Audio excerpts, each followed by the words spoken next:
Corvin Selby had always thought his life was a cosmic joke.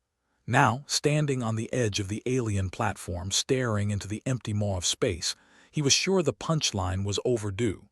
The Zathari Tribunal had called for humanity's intergalactic ethics review, which was bureaucratic slang for you're in deep space shit. The good news, they wanted to talk. The bad news, they wanted to talk to him. You know, Corvin muttered to his aide, a sprightly young woman named Tessa with a penchant for snide remarks and a coffee addiction that could have fueled a small star. I always imagined my career ending with a quiet resignation, maybe a scandal involving a senator's second cousin, not a cosmic tribunal. Tessa snorted as she tightened the last strap on Corvin's spacesuit. Quiet resignation, please. You'd start a political revolution over the wrong brand of coffee, and you'd follow me to the ends of the universe for it, Corvin replied with a smirk, adjusting the collar of his suit. Which, unfortunately, seems to be where we are now. The docking bay of the alien station was as inviting as a tomb. It was frigid, a constant reminder that the Zathari preferred their hospitality with a side of hypothermia. Their idea of warmth was about as comforting as a politician's promise. The air was sterile, like the smell of an operating theater mixed with the cold, metallic tang of recycled air. As the bay doors slid open, Corvin took a deep breath, which, given the circumstances, was about as wise as licking a frozen flagpole. He was greeted by a Zathari envoy, a creature that seemed to be the love child of a squid and a Gothic chandelier. Its eyes, 4, maybe 5, he wasn't counting, glowed with an eerie blue light that screamed, "We see all your sins and judge them poorly." Ambassador Selby. The Zathari's voice resonated in his mind, bypassing the need for vocal cords. It was an odd sensation, like having an existential crisis whispered directly into your brain. "Welcome to the Tribunal of Zathari." "Thank you for having me," Corvin replied, trying to keep his mind from wandering into dark territories, like how easy it might be for them to just eject him into space. "Though the circumstances are as delightful as a root canal, your presence here is required," the Zathari continued, oblivious to human sarcasm. "Earth stands accused of numerous violations." "Ah, yes. Interstellar jaywalking, illegal parking in a gravity well, and possibly smuggling extraterrestrial chocolates," Corvin quipped, earning a raised appendage from Tessa, who was clearly not impressed. "The charges are serious, Ambassador," the Zathari informed him, its bulbous eyes narrowing. "The tribunal does not jest."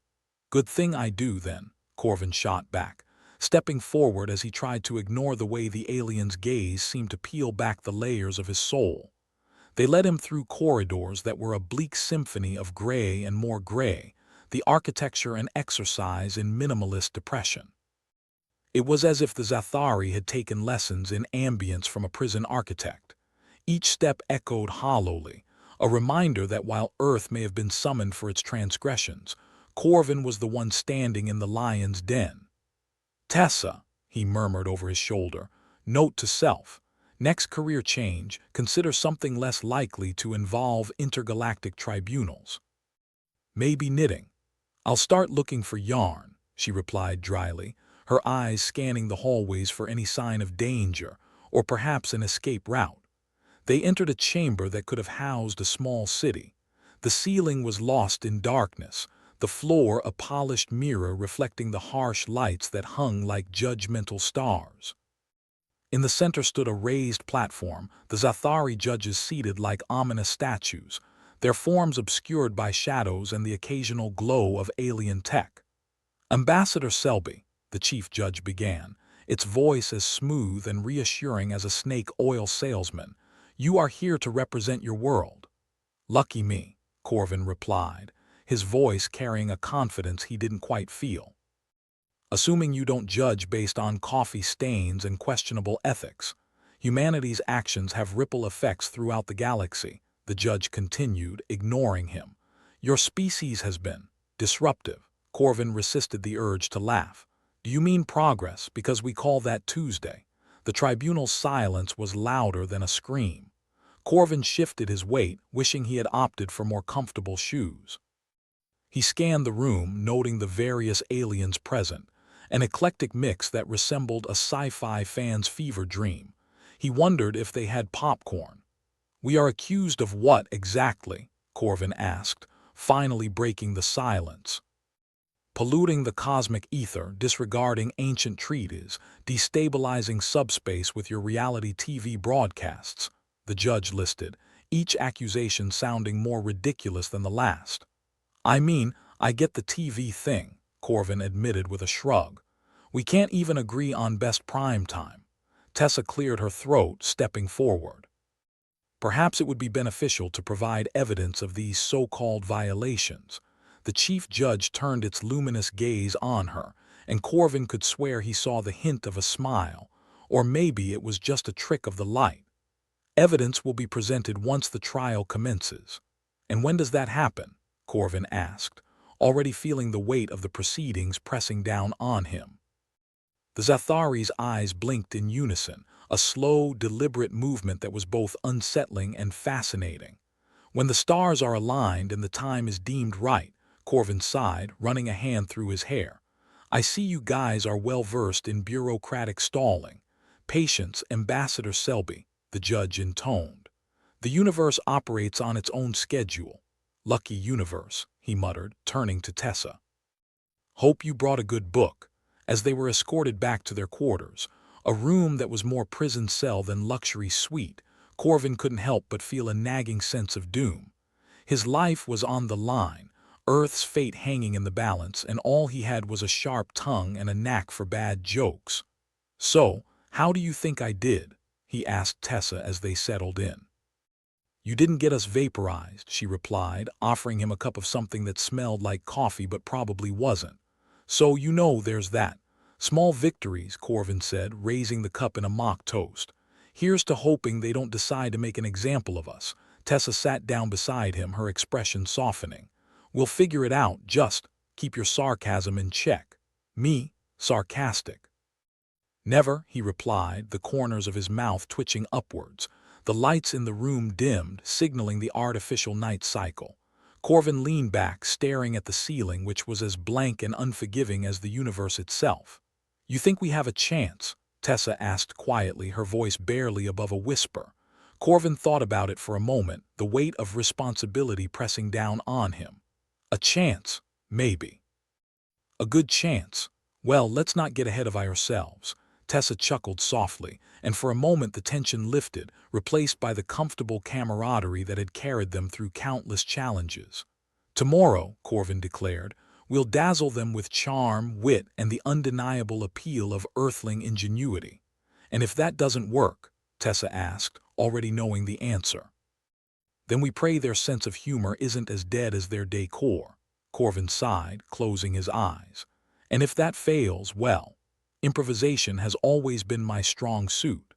As the artificial night cloaked the room in darkness, the stars outside twinkled with indifference. For Corvin Selby, representing humanity in a trial against the universe, the path ahead was as uncertain as it was daunting. But if history had taught him anything, it was that humans had a knack for surviving the impossible, sometimes even with a smile. "Tomorrow," he repeated softly, letting the word echo in the silence, a fragile promise of hope in a galaxy that had given up on it long ago. As the artificial morning cycle kicked in, bathing their cell-like quarters in a harsh, fluorescent glow, Corvin decided today was a good day to save Earth. Or at least, delay its impending vaporization. He rolled out of the bed, which felt like it had been designed by a sadist rather than a comfort specialist, and looked over at Tessa, who was nursing what could generously be called coffee. More accurately, it tasted like burnt rubber with a hint of despair. "Ready to dazzle them with our charm and earthly ingenuity?" Corvin asked, his voice laced with a false optimism that was almost as bitter as their morning brew. "Sure, boss, just as soon as this coffee kicks in, which, given its current strength, might be around the same time the sun explodes," Tessa replied, taking another hesitant sip. Before Corvin could muster a retort, the door slid open with the smoothness of a guillotine, revealing their Zathari guide. It looked as cheerful as a mortician, its tendrils twitching in what could have been annoyance or gas.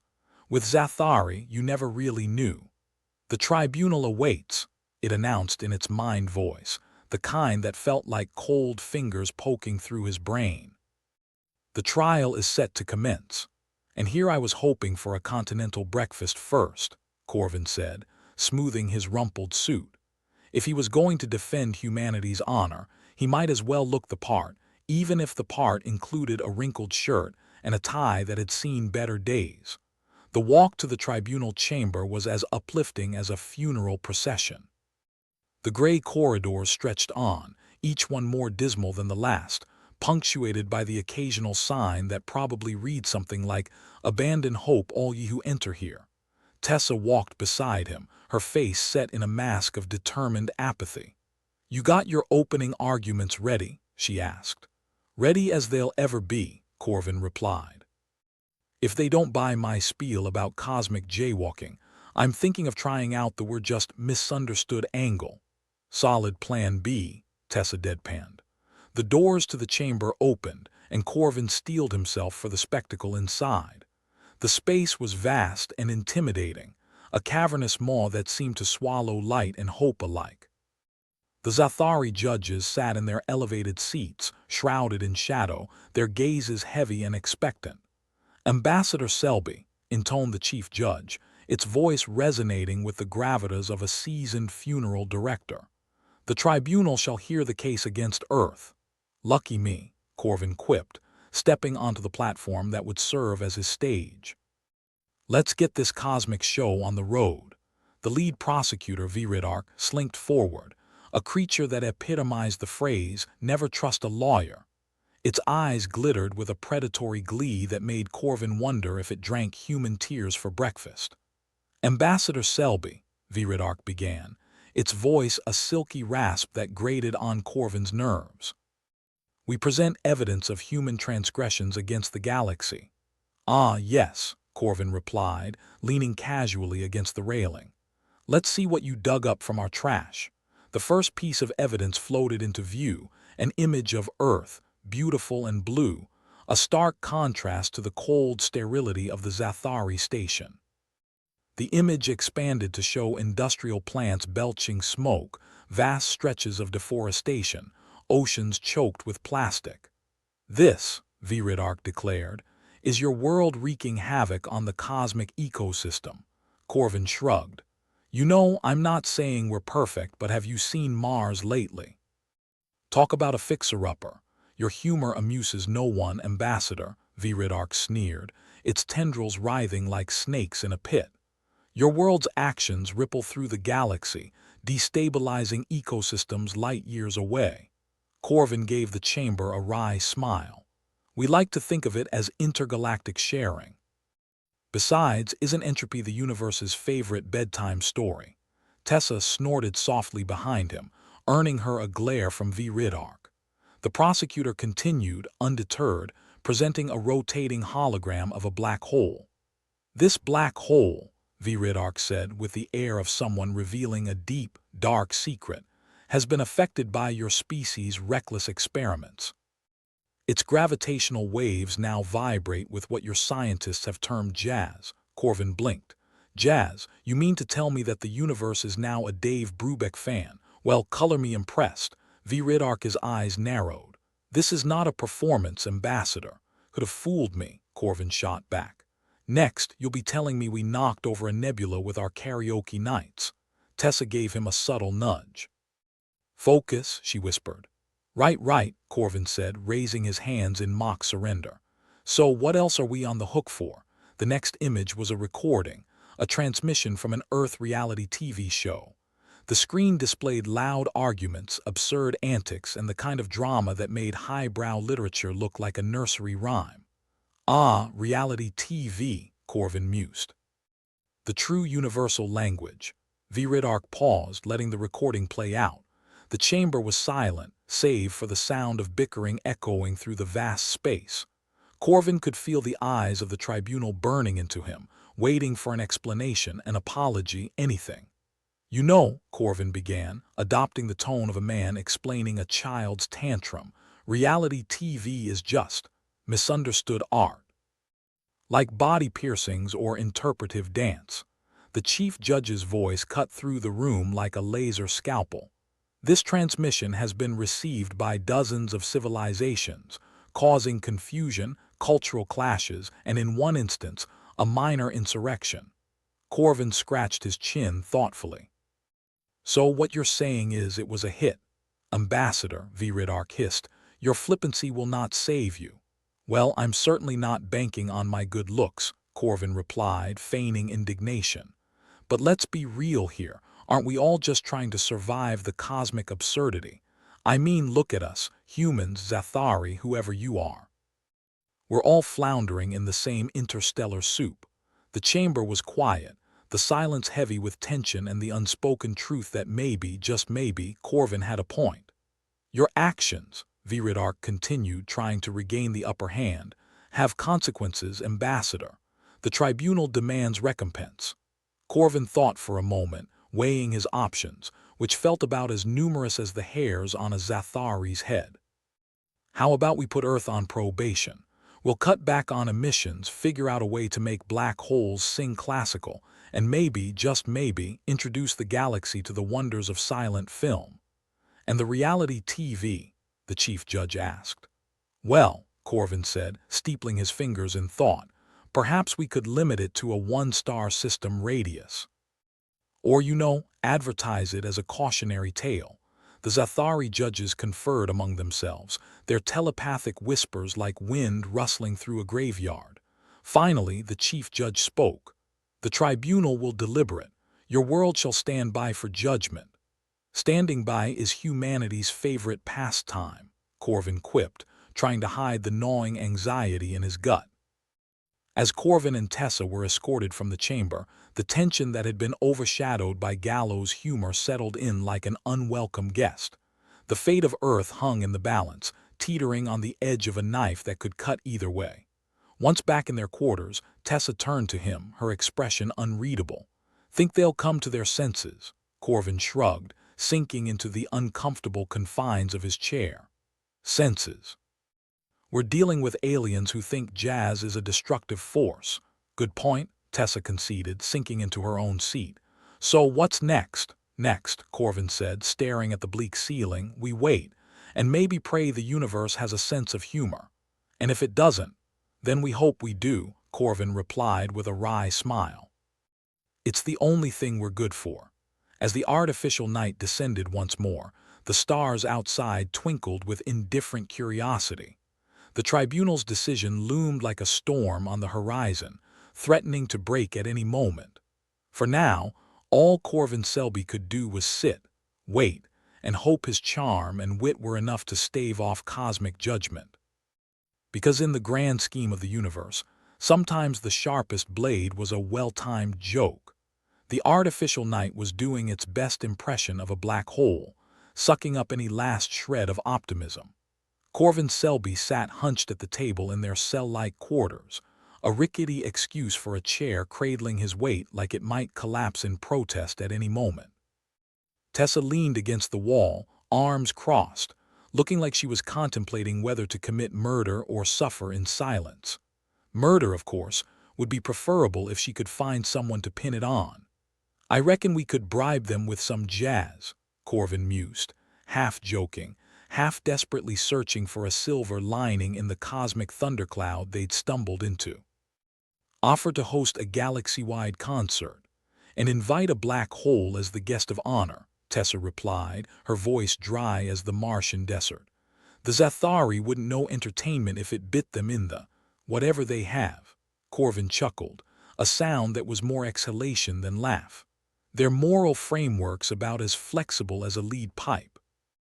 I swear those judges have never cracked a smile in their lives." "Not surprising," Tessa said. "Can you imagine their childhood bedtime stories? Once upon a time, the universe was orderly and devoid of imperfection, and everyone lived in rigid harmony." "Sounds like a real page-turner," Corvin said, running a hand through hair that was rebelling against any semblance of neatness. Problem is, they see empathy and adaptability as contradictions. We tell them humans can change, learn, and they think it's just a fancy way of saying we're unreliable. Tessa frowned, considering. You think you can get through to them?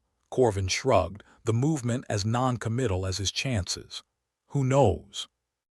I mean, we're talking about a species that considers themselves the moral guardians of the universe and communicates like they're dictating their memoirs. But maybe, just maybe, I can find a crack in their armor. Or bang on it until they just throw us into a space dumpster, she added helpfully. That's the spirit, Corvin said, raising an imaginary glass. To our inevitable doom. Just then the intercom crackled to life, a sound like an aged robot clearing its throat. Ambassador Selby, the tribunal will resume shortly. Please make your way to the chamber. Corvin stood, smoothing the wrinkles in his suit more out of habit than hope. Well, I guess it's time to play Persuade the Unpersuadable again. Great, Tessa said, pushing off the wall and straightening up. Just remember, when in doubt, sarcasm is your friend. As they made their way back through the gray corridors that seemed to stretch into infinity, the walls closed in with the oppressive weight of impending judgment. The walk wasn't long, but it was enough for Corvin's mind to run through potential arguments, each one more far-fetched than the last. He was practically inventing new realms of bullshit. The doors to the tribunal chamber slid open with the subtlety of a sledgehammer, revealing the vast, shadowy space within. The Zathari judges were already in place, their solemnity a stark contrast to the absurdity of the situation. Ambassador Selby, the chief judge's voice echoed, as dignified as a history professor lecturing a room full of sleeping students. You may continue your defense. Corvin took his place on the platform, trying to project confidence he didn't feel. Honored members of the tribunal, he began, injecting as much sincerity as he could muster into his words. I understand that humanity's actions seem reckless, even destructive from your perspective. V. Riddark, the prosecutor, watched with a predatory gleam, ready to pounce on any misstep. Corvin half expected it to unfurl a banner reading, "Gotcha," at the first opportunity. But, Corvin continued, determined to keep the upper hand, our species has something unique, a capacity for empathy for change. We adapt, we grow, even when faced with the unknown. And yet your world's history suggests a pattern of repeated mistakes, Viridark interjected, its voice dripping with smug satisfaction. True, Corvin conceded, nodding in agreement. But isn't that part of growth? We muck up, we learn, we move forward, like toddlers with a nuclear arsenal. The chamber rippled with a collective mental sigh from the Zathari. It was clear they weren't buying it, but Corvin was used to tough crowds. Empathy allows us to understand and connect with others, something your framework seems to overlook, Corvin pressed on, hoping to find a chink in their resolve. Adaptability is not a flaw, but a strength. But adaptability implies inconsistency, the chief judge countered, its voice resonating with the weight of 1,000 dusty law books. Inconsistency leads to chaos. Corvin spread his hands as if offering the universe itself. Maybe a little chaos is what we all need. A bit of unpredictability keeps the universe from getting too, well, boring. This earned him a flicker of a reaction from one of the judges, a slight twitch in the telepathic current. Encouraged, Corvin pressed on. We're not asking for perfection, just understanding. An acceptance that maybe, just maybe, there are more paths to harmony than a single, rigid rulebook. Viriddark's tendrils writhed, and Corvin got the distinct impression it was not impressed.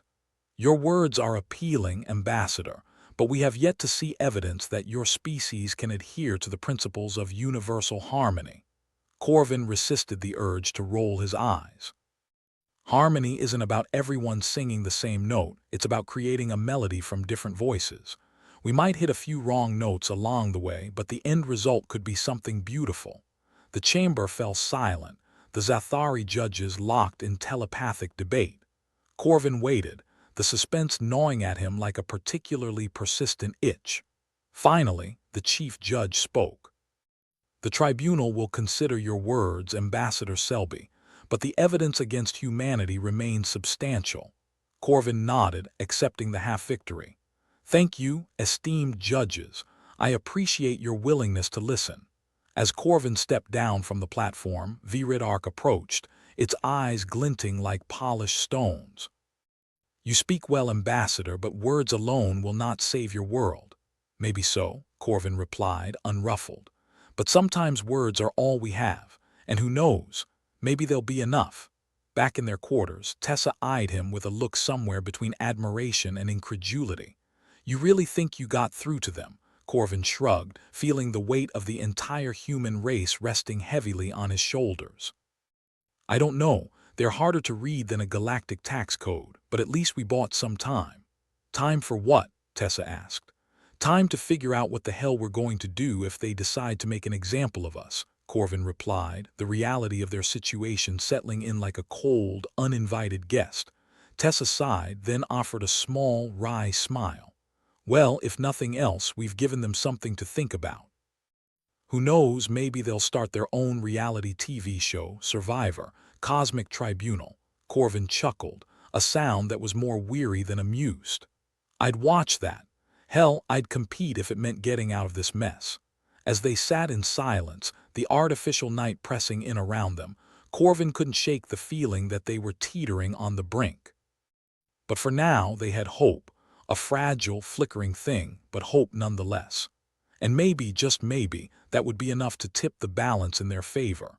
Because if there was one thing humanity excelled at, it was defying the odds with a middle finger raised and a grin on its face. In the quiet that followed, Corvin couldn't help but think that perhaps the universe did have a sense of humor. After all, it had entrusted him, a man who knew more about bad jokes than diplomacy, with the fate of Earth, and if that wasn't cosmic comedy, he didn't know what was. Let's just hope they don't have an intermission, Tessa muttered, breaking the silence. Why's that? Because with our luck it'd end with the universe wanting a refund. Corvin laughed, a genuine sound in the otherwise bleak setting. Guess we'll just have to give them the show of a lifetime. And with that, they settled in for the wait, the stars outside twinkling like the eyes of a curious audience. Whatever the outcome, Corvin knew one thing for sure. The story of humanity was far from over, and he wasn't about to let it end without one hell of a punchline. Corvin Selby sat in the stark cell-like quarters, contemplating the universe's perverse sense of humor. Just when you thought things couldn't get worse, they inevitably did. Kind of like ordering a double burger and getting a veggie patty instead. Unwelcome surprises were life's way of reminding you that optimism was for suckers. Tessa was sprawled on the narrow bench, eyeing him with a mix of pity and amusement. You look like a holo villain who just realized he's on the wrong set, she said, smirking. Thanks. I was going for beleaguered diplomat on the verge of existential crisis, but you know, budget constraints. He tugged at his suit's lapel, which seemed determined to escape his collarbone. The Zathari, with their squid Gothic chandelier aesthetic, had been less than impressed with his defense of humanity. Not that he blamed them. He was less convincing than a politician promising tax cuts, and now, with Earth's supposed allies throwing them under the proverbial space bus, the trial felt more like a slow-motion disaster than a diplomatic proceeding. The intercom crackled again. Ambassador Selby, you are summoned back to the tribunal. Additional testimonies will be presented. Joy, Corvin muttered, pushing to his feet. They probably found a way to blame us for the extinction of the space unicorns. Wouldn't surprise me, Tessa replied, standing up and stretching. I always knew the Andromedans were full of glitter and lies. The walk to the tribunal chamber was as grim as a funeral procession, their Zathari guide slithering along with all the enthusiasm of a Monday morning. Corvin couldn't shake the feeling they were being led to slaughter, or at the very least, a severe tongue-lashing with no safe word in sight. The tribunal chamber was the same as before, a bleak expanse of shadow and judgment. The Zathari judges were seated like ancient idols, their telepathic presence heavy in the air. And there, standing at the witness podium, was an unexpected guest. Ambassador Selby, the chief judge intoned. "Please welcome Ambassador Qual of the Andromedan Alliance." Qual's appearance was an assault on the eyes, too many sequins and not enough taste. He shimmered like a disco ball in a funeral parlor, and Corvin couldn't decide if he wanted to laugh or cry. "Ah, Qual," Corvin said, his voice dripping with forced cheer. "Here to offer your heartfelt support, I assume?" Qual's smile was sharper than a laser scalpel. "Of course, Corvin. I'm here to present the Andromedan Alliance's perspective on Earth's contributions to intergalactic relations." "Can't wait to hear it," Corvin replied, bracing himself for the inevitable gut punch. Qual turned to the judges, his posture straightening with the practiced ease of a seasoned politician. "Esteemed members of the tribunal, while Earth has indeed contributed to the cultural tapestry of the galaxy, here it comes," Tessa murmured under her breath, leaning close to Corvin. "It is imperative to acknowledge the volatility inherent in their nature," Qual continued, as smooth as a salesman hawking snake oil. "Their unpredictability, while occasionally beneficial, often results in a cascade of unintended consequences." Corvin fought the urge to roll his eyes. "Unintended consequences? You mean like when you funded that interstellar opera that ended with a riot because no one understood the Andromedan language?" Qual's smile didn't falter. "That was an unfortunate misunderstanding, nothing more. Of course," Corvin said with all the sincerity of a used starship dealer. "But let's not forget how humanity's adaptability has aided countless missions." "Indeed," Qual replied, his voice dripping with feigned respect. "And yet, adaptability can also lead to inconsistency, a trait that causes concern among more stable species." Corvin's temper flared, but he swallowed it down. "You ever consider that maybe stability's just another word for stagnation? You think the universe would be half as interesting if everyone played by the same rulebook?" The Zathari judges exchanged a glance, their telepathic murmurings brushing against the edges of Corvin's mind like distant whispers. A flicker of something curiosity, perhaps, passed between them. "Ambassador Selby," the chief judge said, "are you asserting that humanity's unpredictability is a strength rather than a flaw?" "Absolutely," Corvin replied, seizing the opportunity. "We evolve, we innovate. We surprise even ourselves, and our greatest achievements often come from pushing boundaries." Qual's eyes narrowed, and Corvin could practically see the gears turning in his shimmering head. "And yet, these very traits have also led to conflict and instability." "True," Corvin conceded. "But without risk, there's no reward. You can't discover new worlds by keeping your feet on the ground." The chamber was silent save for the faint hum of alien machinery. For a moment, Corvin dared to hope he was getting through to them, until Qual spoke again. "As compelling as your argument might be, Ambassador Selby, the reality is that humanity's presence has often complicated intergalactic diplomacy." "Complicated?" "Or enriched," Corvin shot back, his frustration bubbling over.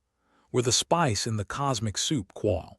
Without us, you'd all be choking down bland mush." Tessa snickered beside him, and even the Zathari guide seemed to twitch with amusement. But Qual remained unmoved, a marble statue wrapped in sequins.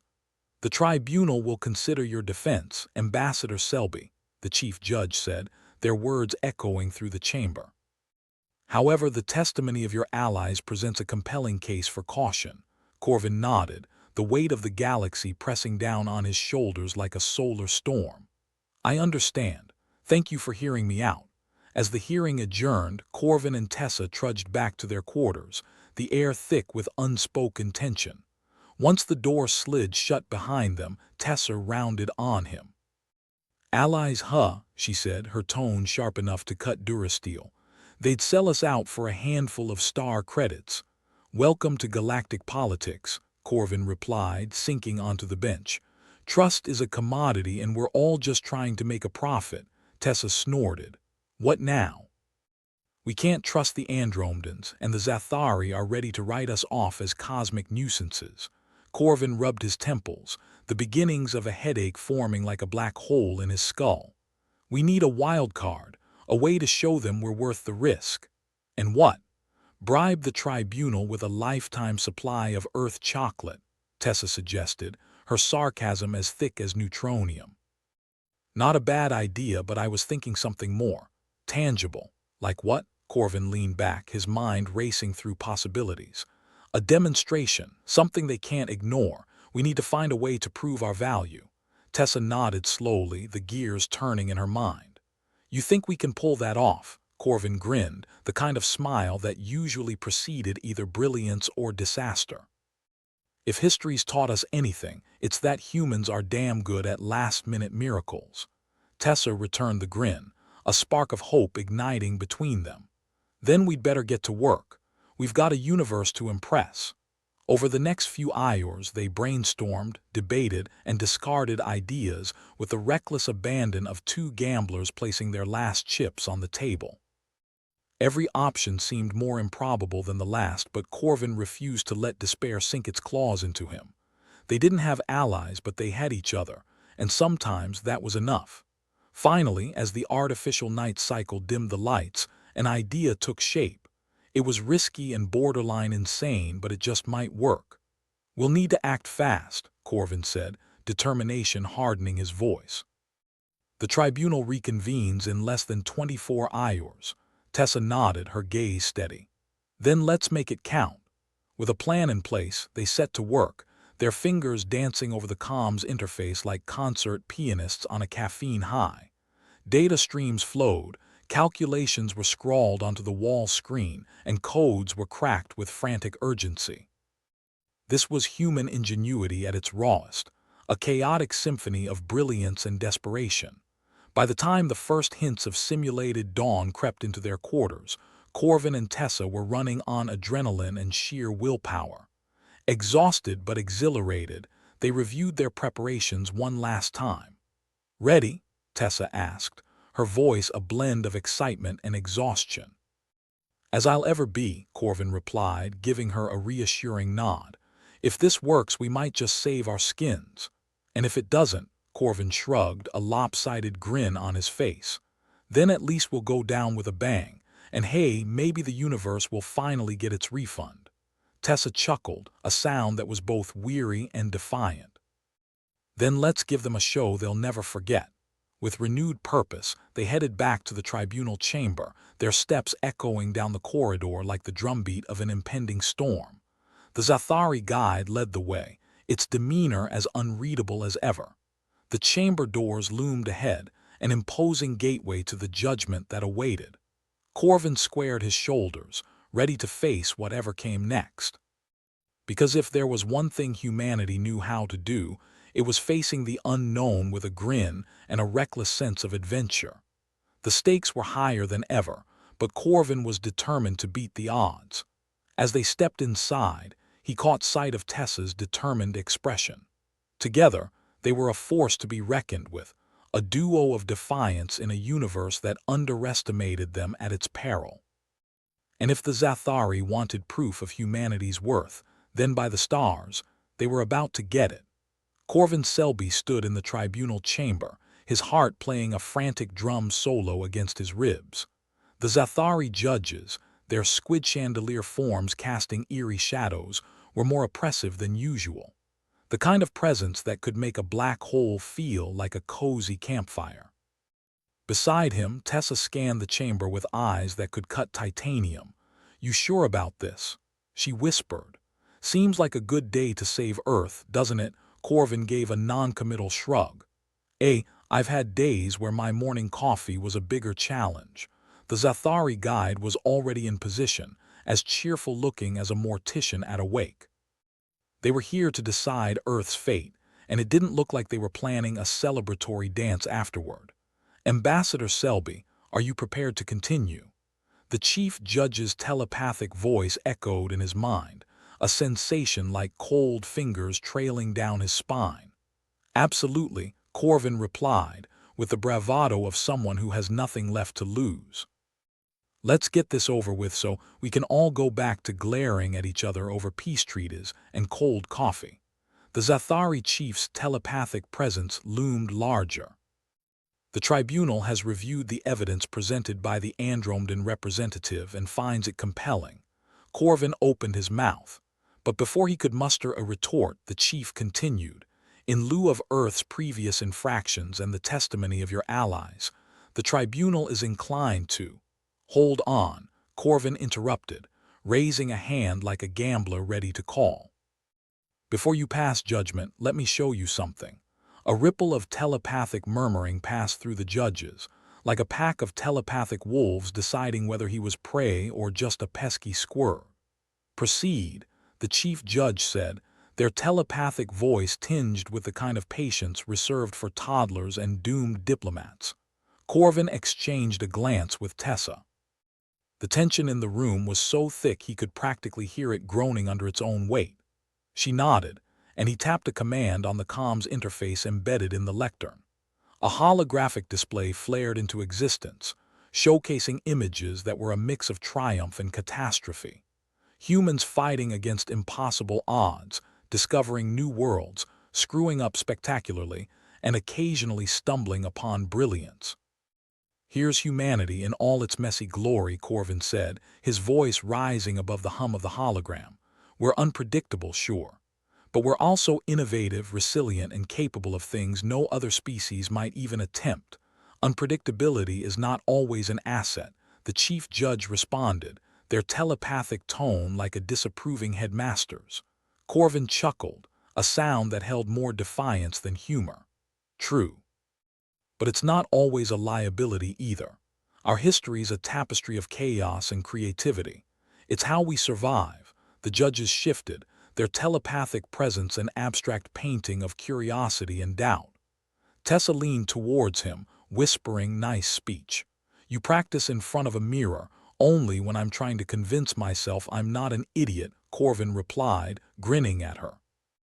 Before the judge could respond, a sharp chime echoed through the chamber, a noise that usually heralded bad news. The kind you'd rather hear from a distance, with someone else taking the blame. Ambassador Selby, the Zathari chief's voice cut through the room, we have just received a report. A human city has been destroyed, a demonstration courtesy of our tribunal allies.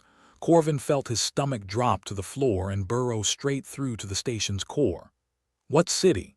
He demanded, his voice cracking like an old starship hull. New Dublin, the chief replied, clinically detached. An unfortunate necessity to showcase the potential repercussions of further instability. Tessa's face paled, her eyes wide with a mix of horror and fury. You obliterated a city. For what? Shock value. The chief's telepathic response was as cold as the vacuum outside. To illustrate the consequences. To remind you of the stakes. Corvin's fists clenched at his sides. The rage simmered in his veins, hotter than a supernova. You think that's going to make us more stable, more compliant? His voice rose, echoing off the chamber walls. All you've done is prove why we need to push back. Your reaction is understandable, the chief replied, their tone a model of bureaucratic calm. But this is the reality of intergalactic politics. Corvin wanted to scream, to launch himself across the room and throttle whatever passed for a neck on a Zathari. But he forced himself to breathe, to think. You know what your mistake is, he said, his voice low and dangerous. You underestimate us. Humans don't buckle under pressure, we rise to it. The telepathic murmurings of the judges were like a storm cloud gathering, heavy with tension and the promise of a downpour. But Corvin didn't care. He was beyond caring. With Tessa at his side, he knew they'd find a way. We'll show you just how wrong you are about humans, he continued, his words a promise and a threat. When you push us into a corner, that's when we're at our best. The chief judge's telepathic presence was inscrutable, like a fortress with no windows. The tribunal will deliberate further. Your demonstration has been noted. The meeting adjourned with a telepathic wave that felt dismissive, and Corvin was left staring at the holograms of humanity's highs and lows flickering before him.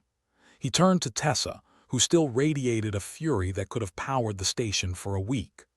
Well, Tessa said, voice shaking but defiant, they wanted a demonstration, and they got one. Now what? Corvin straightened, determination cutting through the despair. Now we show them exactly who they're dealing with. We've got less than 24 hours. Let's make 'em count. They marched out of the chamber, Corvin's mind whirling with ideas, schemes, and a stubborn refusal to back down. The galaxy might be against them, allies might be scarce, and the odds stacked higher than a galactic empire's tax forms, but they had one thing the Zathari hadn't counted on: hope. And maybe, just maybe, that would be enough to tip the scales. Back in their cell-like quarters, Tessa paced the confined space like a caged animal, her fury a palpable force. "Those bastards," she spat, her voice a meld of rage and grief. "They just wiped out a city. All for what? A power play." Corvin sank onto the bench, running a hand through his hair. "It's not just a play, Tessa. It's a statement. A reminder that they think we're inconsequential in the grand scheme of things. Then we need to make them rethink that assessment," Tessa said, her voice steely with resolve. Corvin nodded, his mind racing through options with the speed of a starship on the run. "We need to show them something they can't ignore. Something that proves humanity's worth. But what?" Tessa asked, her frustration evident. "We're outgunned, outnumbered, and outmaneuvered." Corvin leaned back, staring at the ceiling. "Then we play to our strengths, something unexpected. A wild card, like what?" He considered for a moment, piecing together a plan that was as reckless as it was desperate. "You ever hear about the Trojan horse?" Tessa frowned. "The old Earth story. A trick to get past city walls." "Exactly," Corvin said, a grin forming. "We distract them with something they can't resist, something to draw their attention away from what we're really doing." Tessa's eyes sparked with understanding. "A diversion, more like a misdirection." "We've got tech specs for that old Andromedan satellite system, right?" Tessa nodded slowly, a grin starting to match his. "Yeah, the one that's supposed to be mothballed.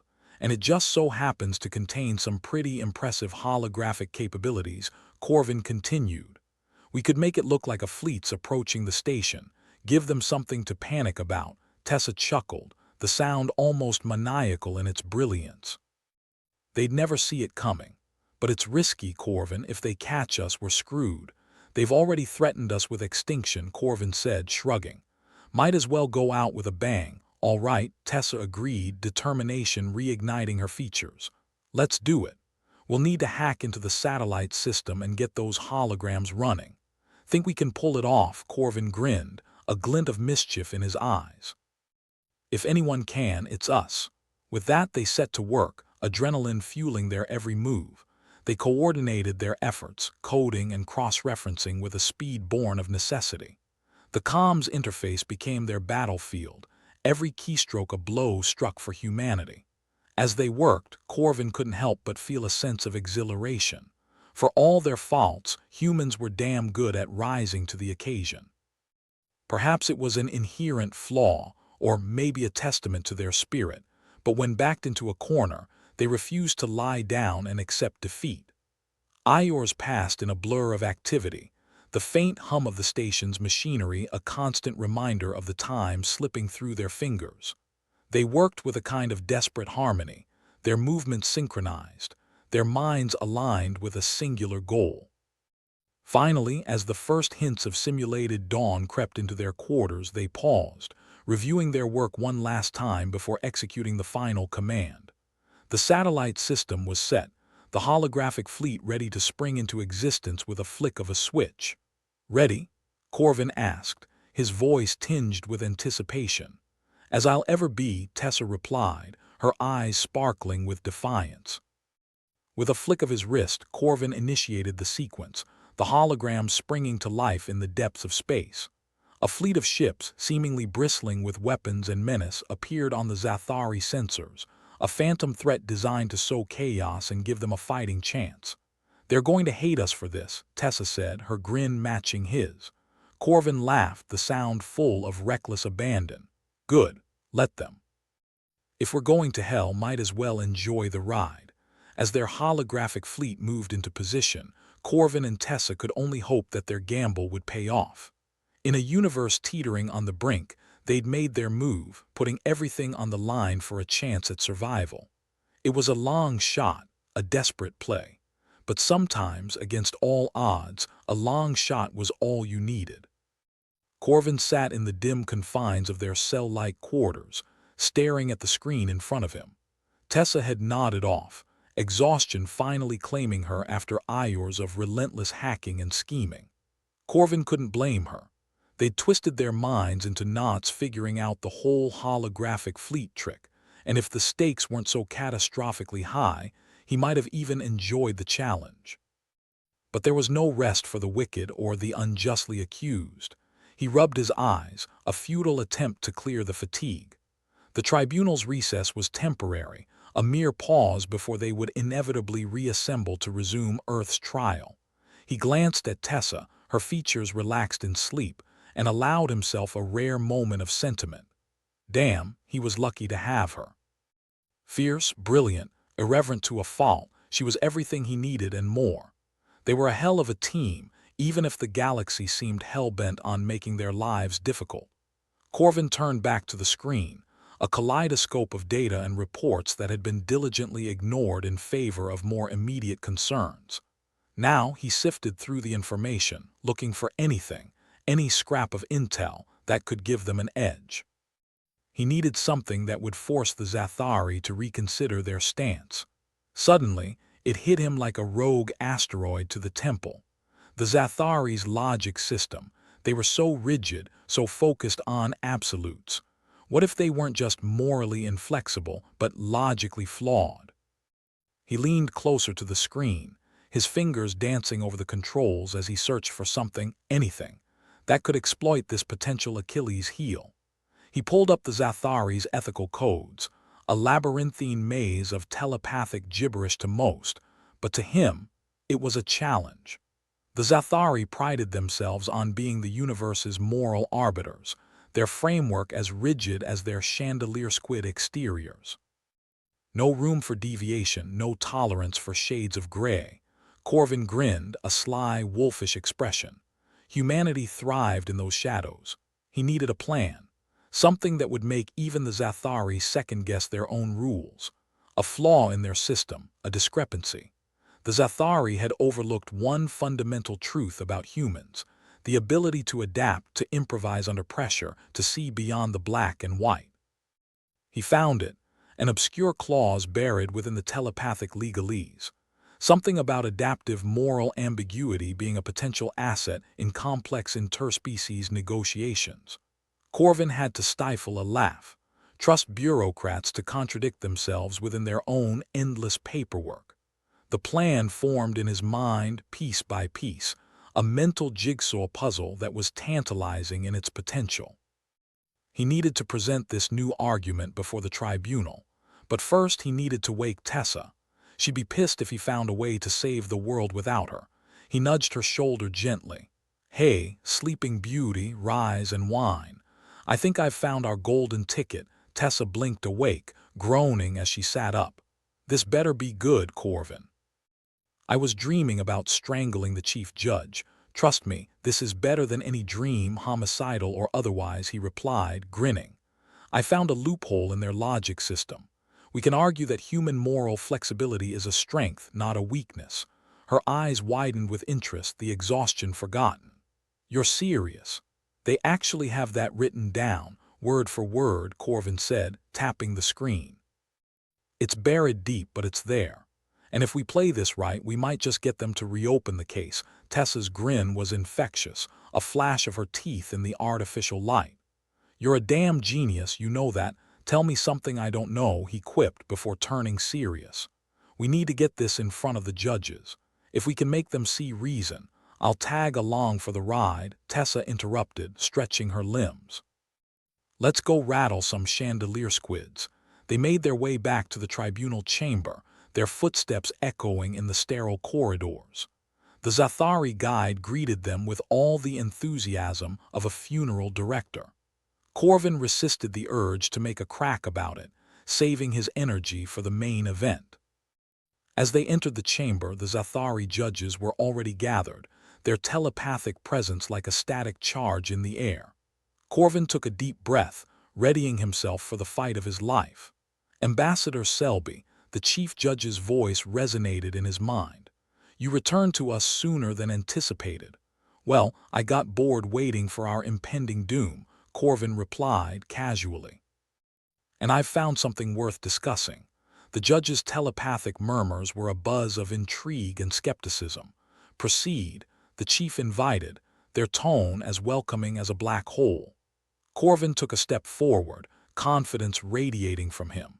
"In your own ethical codes, there's mention of adaptive moral ambiguity being an asset.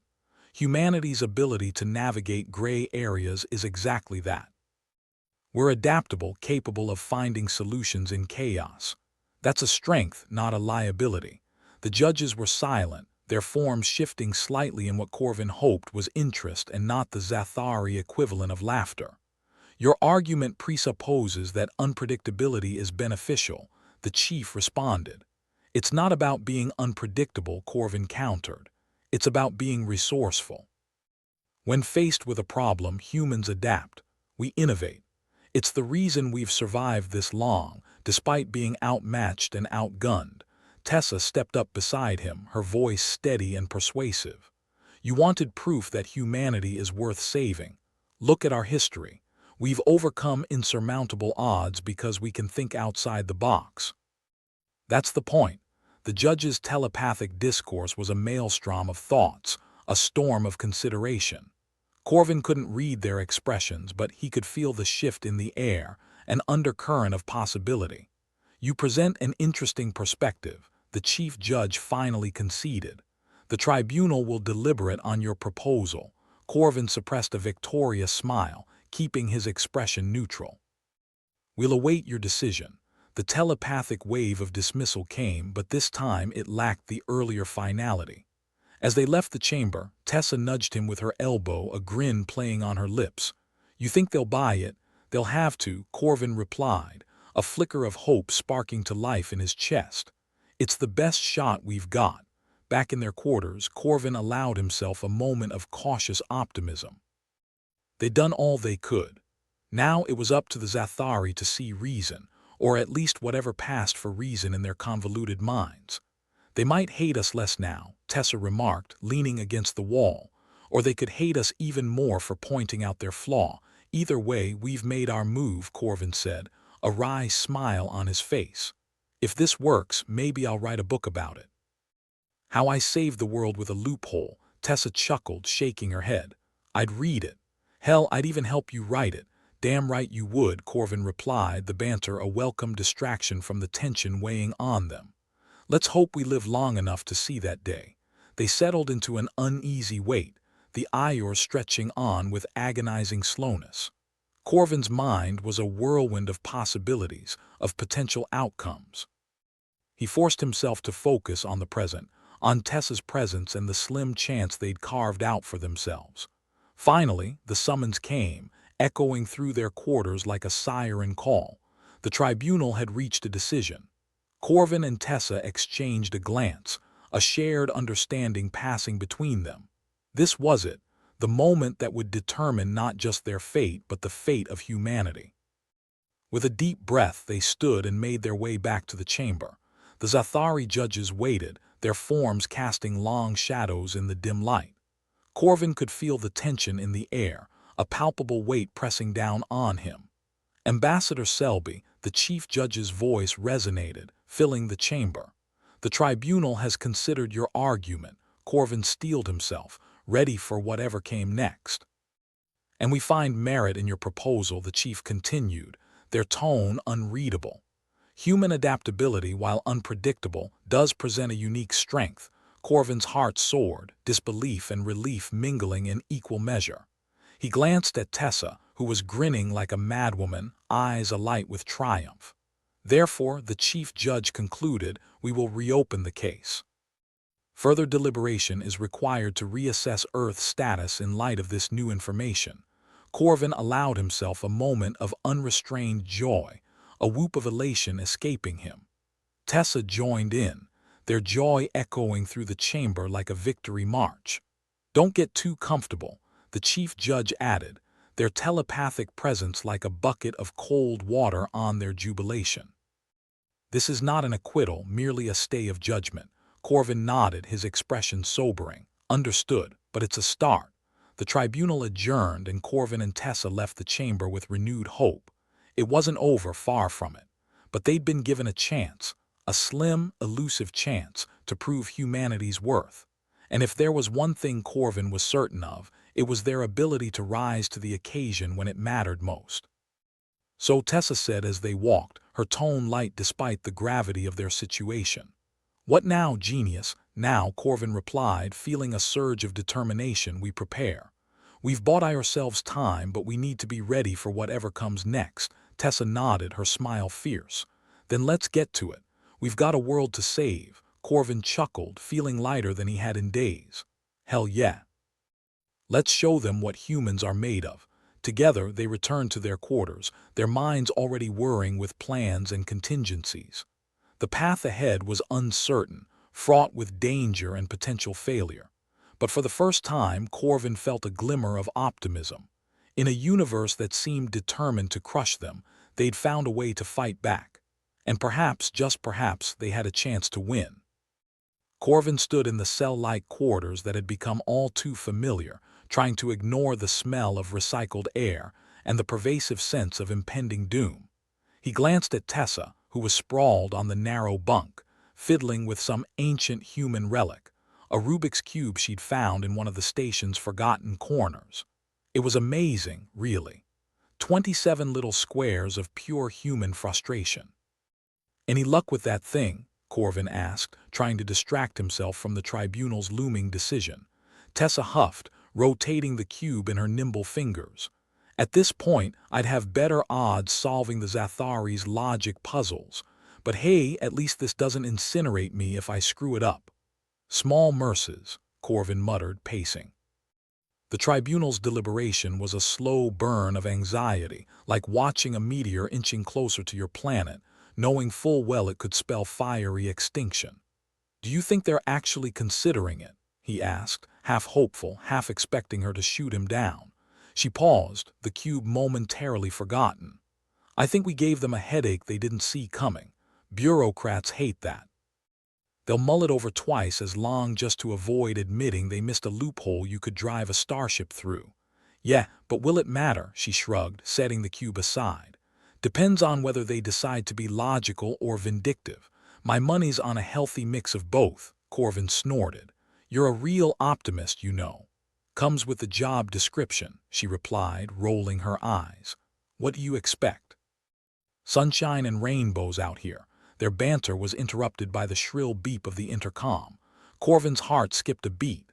"Ambassador Selby," the guide's voice filtered through, sounding as enthusiastic as a dead fish.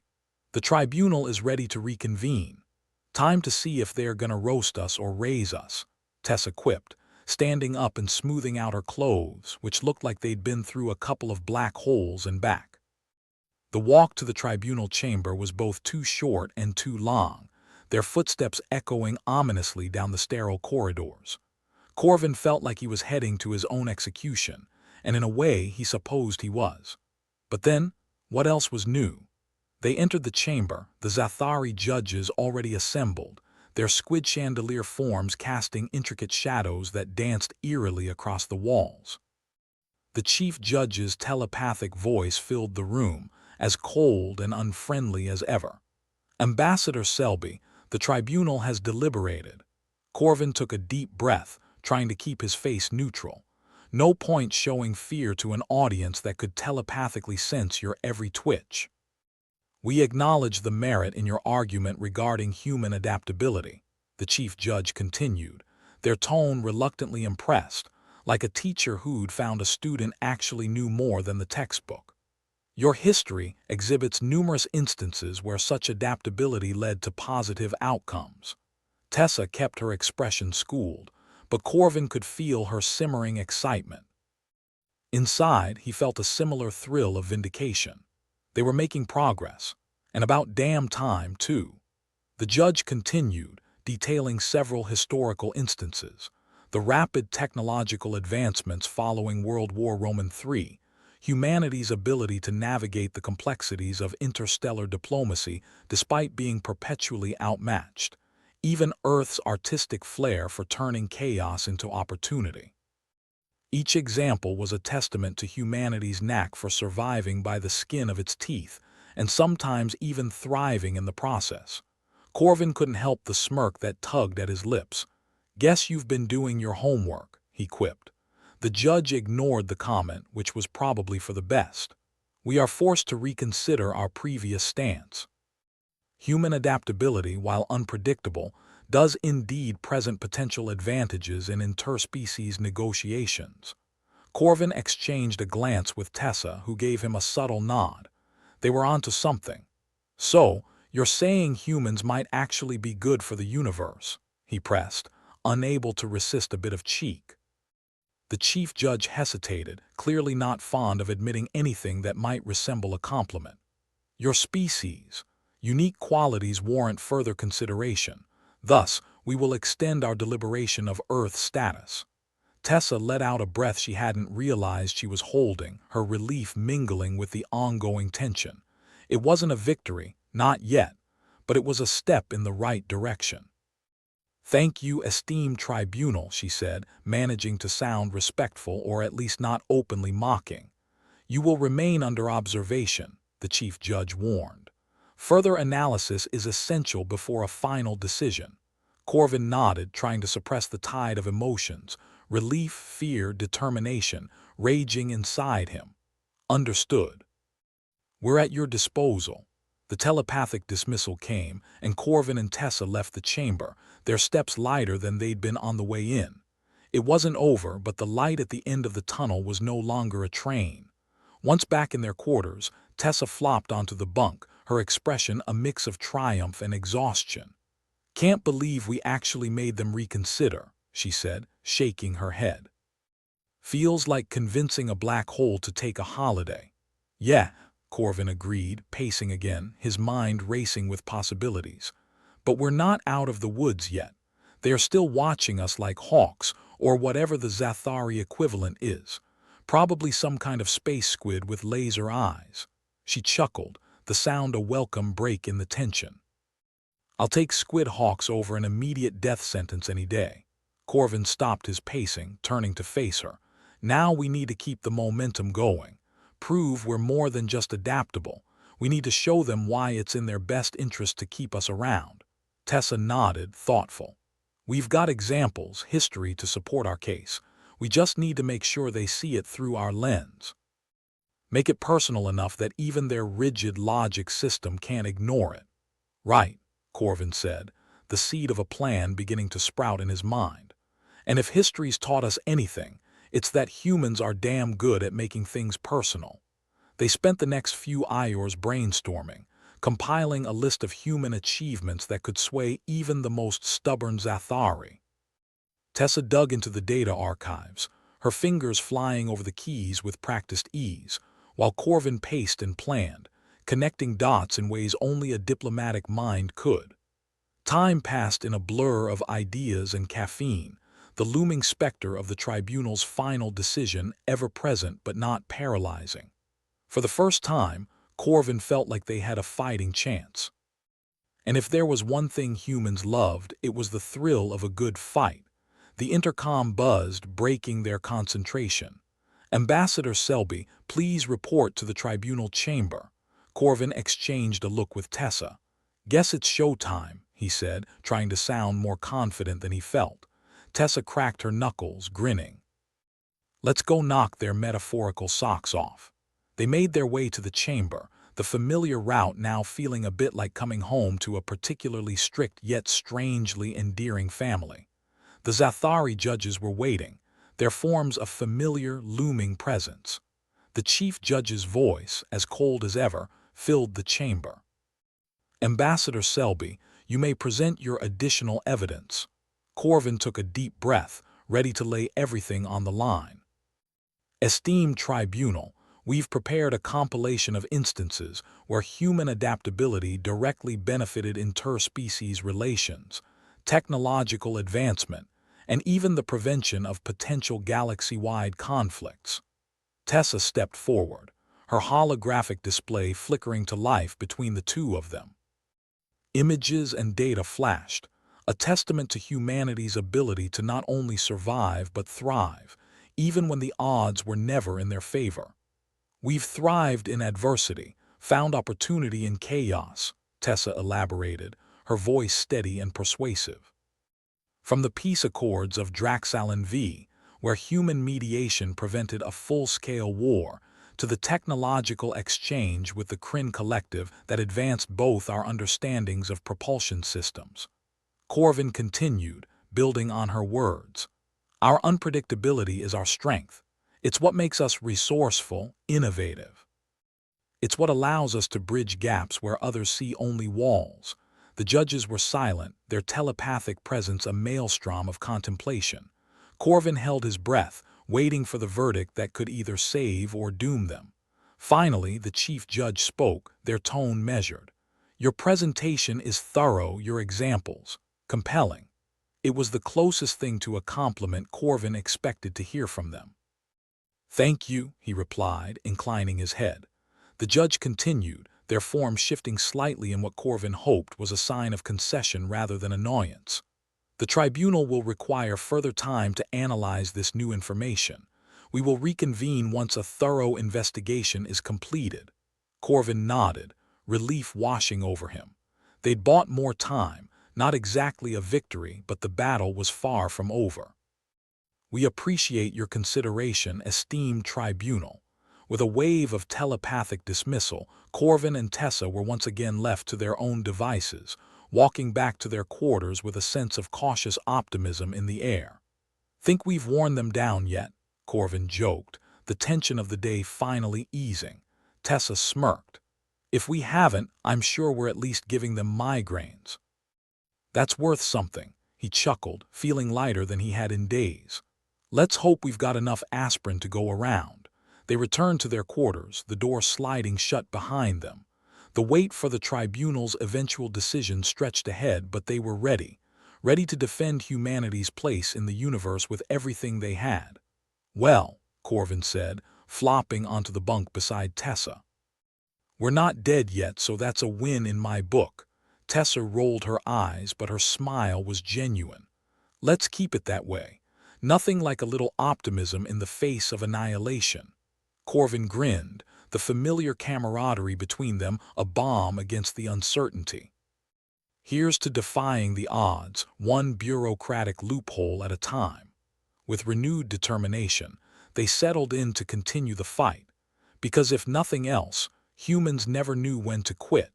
And in a universe that often seemed hell-bent on wiping them out, that was a trait worth celebrating. Corvin and Tessa were back in their cramped quarters, feeling like they'd just sprinted a marathon only to find that the finish line had been moved. Again. Still, getting the tribunal to reconsider was as close to a miracle as you could get without a divine intervention hotline. Corvin was pretty sure those squid chandeliers wouldn't appreciate any higher powers getting involved anyway. They preferred their moralizing with a side of vinegar, hold the sugar. "Think they'll actually decide in our favor?" Tessa asked, still fiddling with her Rubik's Cube as if it held the secrets of the universe. Maybe it did, and she'd just been holding out on him. "Honestly, I wouldn't trust those judges to decide which end of a fork to stab at their dinner," Corvin replied, pacing the confines of their cell-like room which had all the charm of a particularly aggressive shoebox. Tessa laughed, a sound that was both a relief and a reminder of how close they were skirting the edge. "At least we're not dead yet. That's something, right?" Corvin stopped, turning to look at her. "Yeah, but it feels like being the last kid picked for dodgeball. You're there, but not exactly thrilled about it." They had a few hours before they'd be called back for what would hopefully be the final decision. Hours that stretched out like a desert, promising only more sand and the occasional scorpion. Corvin took a deep breath, trying to steady his nerves. He'd been in tight spots before, but this one was particularly snug, like a coffin with a lock on the outside. "Should we go over the arguments again?" Tessa suggested, though her tone was more weary than enthusiastic. They'd rehearsed more than a Shakespearean understudy with a caffeine addiction. Corvin shook his head. "Nah, if we haven't convinced them by now, no amount of rehashing is gonna do it." Besides, it's their logic system. They'll probably end up arguing with themselves. Or they'll decide to annihilate us out of sheer frustration, Tessa pointed out sagely, as if discussing the weather. Then we'll go down as the most annoying species in the galaxy, Corvin said with a grin. A legacy, you know. Their banter was cut short by the intercom crackling to life like an undead radio DJ. Ambassador Selby, MS. Tessa, please report to the tribunal chamber. Here we go, Tessa said, standing up and stretching like a cat that just remembered it owned the place. Corvin took a moment, a brief pause to collect himself. Let's go do what humans do best. Survive by the skin of our teeth, Tessa quipped, following him out. Annoy everyone else until they give in, Corvin corrected, a wry smile tugging at his lips. The walk to the chamber felt more somber this time, the echoes of their footsteps a countdown to whatever awaited them. The tribunal was assembled, the Zathari judges looming like a particularly judgmental art installation. Ambassador Selby, MS. Tessa, the chief judge intoned, their voice as resonant as a tombstone readout. We have reached a decision. Corvin held his breath, the weight of the universe, at least the part that cared about Earth, resting on his shoulders. Your arguments have been compelling. Humanity's adaptability, while unpredictable, offers unique advantages to the intergalactic community. It has been decided that Earth will not face annihilation but will instead be offered a place within the galactic concord. Tessa let out a whoop, echoing through the chamber like a firework. Corvin could barely believe his ears. Wait, so we're not dead? The judge almost seemed to sigh, telepathically, of course. Correct. You are not dead. Well, that's a relief, Corvin said, turning to Tessa with a grin. I was almost starting to like this place. Be ashamed to get blown up. Tessa laughed, the sound mingling with the incredulous relief that filled the room. Guess we've got one hell of a story to tell when we get back. Thank you, esteemed tribunal, Corvin said, managing to inject some sincerity into his habitual sarcasm. We appreciate the opportunity to contribute to the galaxy. Yeah, Tessa added with a grin, and we promise not to mess it up. Much. The judges, ever the stoic art pieces, gave their telepathic dismissal, and Corvin and Tessa found themselves walking back through the maze of the station. The corridors seemed brighter, the recycled air a little less stale. They were going home, heroes no less. Corvin couldn't wait to see the looks on the bureaucrats' faces when they found out.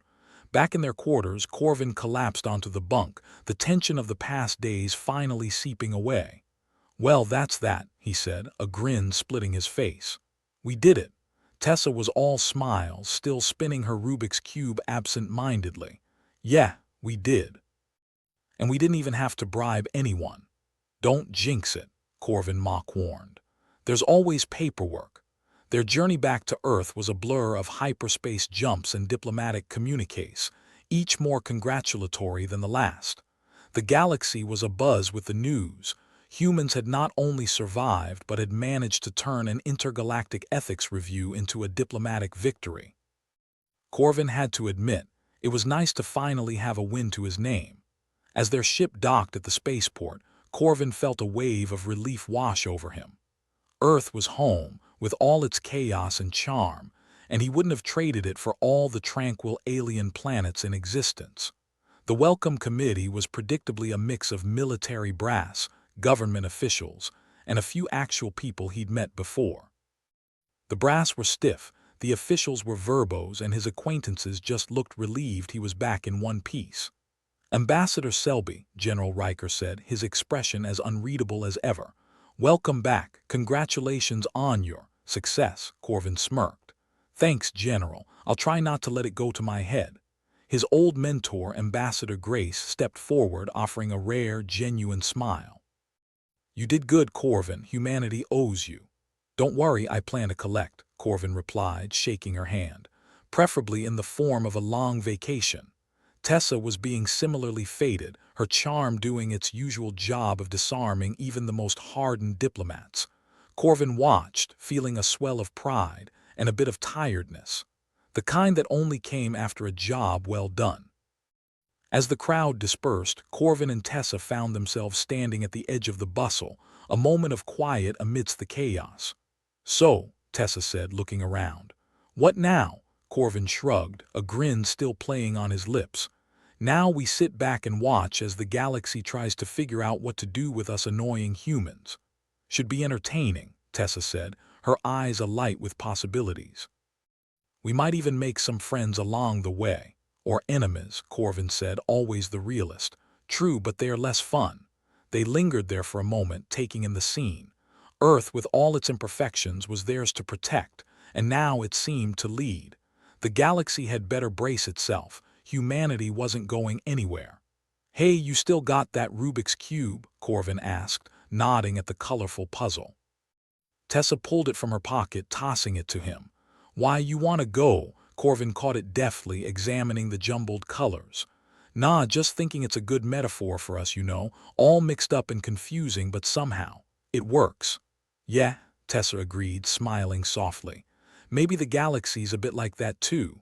Corvin nodded, pocketing the cube. "Let's hope they figure it out as well as we do." With that, they turned back towards the ship, ready to face whatever the universe had to throw at them next. After all, they were humans, and if nothing else, they were damn good at surviving.